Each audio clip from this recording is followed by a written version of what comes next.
Gibson of the International Secret Police. Ceiling zero, ceiling zero, ceiling zero, ceiling zero,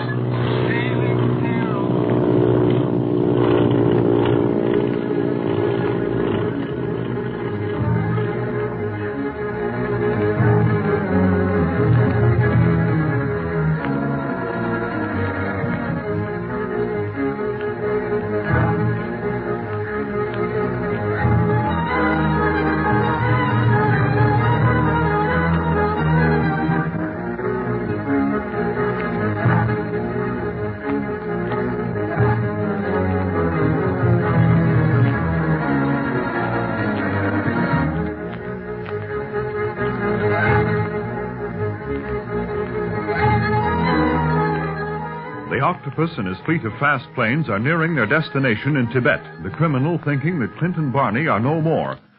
Meanwhile, the boys have captured the crew left in the secret hangar and from Chang, one of their number, learn that the Octopus is flying to the great mountain range Nien Cheng Tang La, otherwise known as the spirit of the expanse of great fear. Quickly, the boys lead Chang to a large map of Asia which is hung on the wall of the room they're in, and ask him to point out the exact spot where the Octopus plans to land. There you are, Chang. Point it out to us and make sure you show us the right spot. Oh, yes. It is here. You would call it the Black Pass. The Black Pass? A good hangout for the Octopus, if you ask me, Clint. Yes. Get the latitude and longitude of the spot, Barney, while I telephone Ying. I want to know if he's getting the information on that 6-passenger monoplane that we're going to use on our Tibetan flight. I'll also let Dr. Kingsley know that we're all right. Okay, pal. Now, you look close and make sure that spot on the map is Black Pass, Chang, and then I'll get all the dope on paper. What can I do, Barney? Sit down and rest while you can, Speed. And you too, Bob. This may be the last time you can do it. Now, come close to the map again, Chang, and give me the lowdown. How does your head feel, Bob? Oh, great, Speed. Guess I must have a tough one. Scarcely know I'd ever been hit. I sure hope you can come to Tibet with us. With what you know about engineering on top of what Marcia's brother told you about his surveying plans there, you should be a big help. I hope I can go, too. I'm anxious to know what happened to Larry Winfield, and if he's alive at all. He'll be there, I'm certain of that. Wonder if Miss Marcia will be there, too. Probably. I sure hope she's all right. She's great, Bob. You'd like her a lot. I know I would, Speed, judging by her picture and by what Larry told me about her. She was as brave as anything on the way over here on the China Clipper when the Octopus was doing everything possible to turn us back. And now it's up to us to rescue her. Yeah. You know, much as I'd heard about the Octopus and what he did, I never thought anybody could be as much of a sneaking rat as he is. And if you'd known then as much as you know now, Speed, would you have wanted to join the secret police? Would you have wanted to walk into such danger? Wanted to? See, I would have wanted to all the more. I've been talking a lot to the fellas back home when I was there, and we all say that gangsters like the Octopus and his gang aren't brave or colorful or anything else. The only color they have is yellow, clean through. The sooner we get rid of them, the better off everybody will be. Attaboy, Speed. We'll certainly do our part to get rid of the Octopus. Yeah. Makes me sore that he got away from us this last time. But maybe he'll turn out all right after all. By following him, we'll probably find Miss Marcia. Yeah, guess I got it all straight now. You through, Barney? Yeah, unless Chang here can tell us any more. Oh, no. Chang tell you all he know. You know, he spoke about smuggling Chinese from Tibet over the Himalayan mountains into India. How about him giving us that route, too? Then we can bottle that exit up on the Octopus. It's a good idea. Yeah, but that'll take more time than we got right now. I think we ought to see what Clint learned from Ying and then get back to town as quick as possible. We can take Chang along with us for more questioning. While we're talking things over with Clint, we can leave him locked up in this room. You think he'll stay in here, Barney? Oh, sure. Only way out is that door. We can keep an eye on that all the while we're in the hangar. He wouldn't get far if he tried anything. Oh, no. Chang stay here. Chang want to stay with Policy now he told Octopus friend. Chang afraid. Well, you just keep on being afraid and don't try any funny stuff while we're gone. Do you hear? Oh, you're so all the time, Chang Yeah, here. to make sure nobody else hears, I'm going to wreck this short-wave set.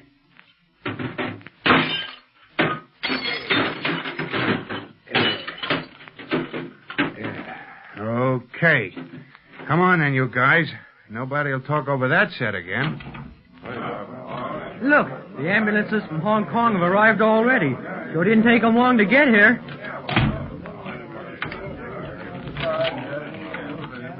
Now, guess that'll hold him.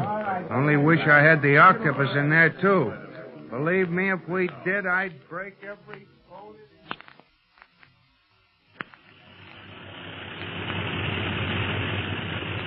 Wanu, Yes, master. call the hangar over the shortwave set. I want to make sure that all is well there. Yes, master. Is this set on? Yes, I switched it on shortly after taking off. OC1 calling OC23. OC1 calling OC23, standing by for a two-way conversation.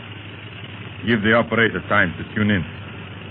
OC1 calling OC23, standing by for a two-way conversation. Come in immediately, please. They do not answer, master. Strange. Even if the others had gone, there is always a man by the hangar shortwave set. I've given strict orders. Try them again. OC1 calling OC23. OC1 calling OC23, standing by. Come in, please. Still he does not answer. Wanu, something has gone wrong. I fear so, master. What shall be done? Under other circumstances, I would send some of my planes back to the hangar to see what has happened. But now I must hold them to their course. Regardless of what has happened at the Hong Kong secret hangar, we shall continue on to the Black Pass in Tibet. Once there, or perhaps before we reach there, my men shall find a way of letting me know what has happened. Meanwhile, we shall prepare for a possible attack in the Black Pass. Would it not be better to change your course? To go directly to your headquarters instead of to the mountain station? No. I am taking no chances, Guan Wu. And our exit was so hurried that I had no time to make plans, to get in touch with all my Tibetan band. That I must do before setting foot in my headquarters.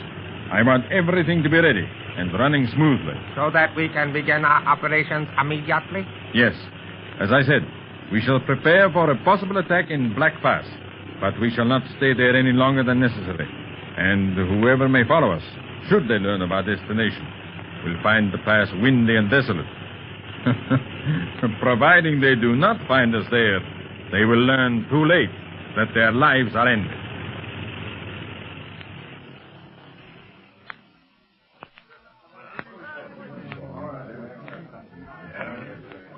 There's Clint now. Yeah, what's the news from home, pal? Well, important news, boys. Ying cabled Chief Riley as to the possibility of us following the Octopus into Tibet. And the chief cabled back to follow through to the end. So now that we have an official okay, there's nothing to stop us. Nothing but the Octopus and his gang. What about that monoplane, Clint? Ying is seeing to it that it'll be ready as soon as we want it. Is he going with us? Well, I doubt it, Bob. He's our chief man in China. It's important that he remain in Hong Kong to back up our operations in Tibet. I can't say for certain as to that, however. Depends on what happens before we return to the city. What about Doc Kingsley? Well, he was very relieved to hear from us and so worried over the whole affair that I didn't dare tell him what actually occurred. You know, I wish there was some way of getting him and Jean to safety. And knowing that the Octopus couldn't reach out for them. You really think you'll take him on our flight, Clint? I don't know. Depends mostly on what the doctor says, Speed.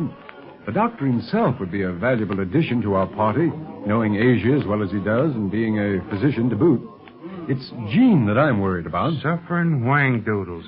Seems like there should be some safe place to leave the kid. This trip ain't going to be anything for a little girl. Yes, but I know the doctor would never consent to having her out of his sight. She faced actual death in their home. I think he'd rather risk taking her on the flight than leaving her in Hong Kong. Maybe we could find a safe place to leave her in Tibet. No, if she started out with us, she'd stay with us. If she did come along, however, I'm hoping we might locate Marcia Winfield. Then I could leave both Marcia and Jean in Bob's care, and we could track the Octopus down without any worry as to their safety. By the way, Bob said we ought to ask Chang about the smuggling route between Tibet and India. Figured maybe we could nab the Octopus gang there if we fail to find them at Black Pass. And sure enough. Oh, where is Chang, incidentally? Back in the office. We locked him in. You know, I don't trust him. Still, he seems so scared that he may have been telling us the truth. You mean all those directions about the mountains called the spirit of the expanse of great fear might have been all wrong? Yeah, but all we can do is follow one clue or another, Speed. And sooner or later, we'll catch up with the Octopus. I see the wounded are all in the ambulances now. Oh yes. You know, those Hong Kong police are great fellows, aren't they? Wounded though they were laughing at the bad marksmanship of the Octopus gunners. Laughing? What a sense of humor. Well, I guess you get that way if you hang around Hong Kong long enough and happen to be on the police force. Say, Clint, have you happened to find anything to eat around here? I'm getting darned hungry. Golly, it has been a long time since breakfast, hasn't it? I was so excited about everything that I forgot all about eating until Bob talked about it just now. I could use a little grub myself. How's about collecting Chang and scooting back to town for a real feed, Clint? It'll take a little time before we can take off for Tibet, and we still got to eat. Well, all right, and everything's just about cleaned up here. Captain Dawes is going to leave a few of his men here to guard the hangar, but there's no need for anyone else to stay on at present. You don't think the Octopus might change his mind and come back here, Clint? Well, judging by his past performances, no. Once he leaves a place, he doesn't return until the hue and cry is well over. Well, if we were as good at catching him as we are at chasing him, I'd be satisfied. If I'm going to travel, I'd like to do it with a free mind. And I don't think I'd pick Tibet for a pleasure resort. Oh, you want to stay in Hong Kong, Barney? Yeah, Huh? Who, me? Are you crazy? Do you want to get rid of me? No, but you're free to do as you wish in such a case as this. You could stay in Hong Kong, and we'd take Ying along. Not a chance. I'm staying on until the end of this ride. I thought your curiosity'd get the best of you. What do you mean, curiosity? Don't you know courage when you see it? All right. Now, don't get so excited. We'll take you to Tibet with us. Oh, by the way, here we are at the office door. Oh, who has the key? Barney locked it. Yeah, let's see now. What did I do with that key? Nah, don't tell me you've lost it. No, I ain't lost it. Here it is. Come on out, Chang. Hey, the room's empty. Where's Chang? What? Let's see. He's not in here. Yeah, but he's got to be. You all saw me lock him in. And he couldn't have gotten out without us seeing him. He's got to be in there. Yes, but he's not. There must be some other way out of this room. We might have known. Secret entrance? Yes, but we haven't time for that now. Chang will get word to the Octopus that we're on his trail just as soon as he can get to a short-wave set. We've got to get back to town and start our flight to Tibet before the Octopus is warned of our coming.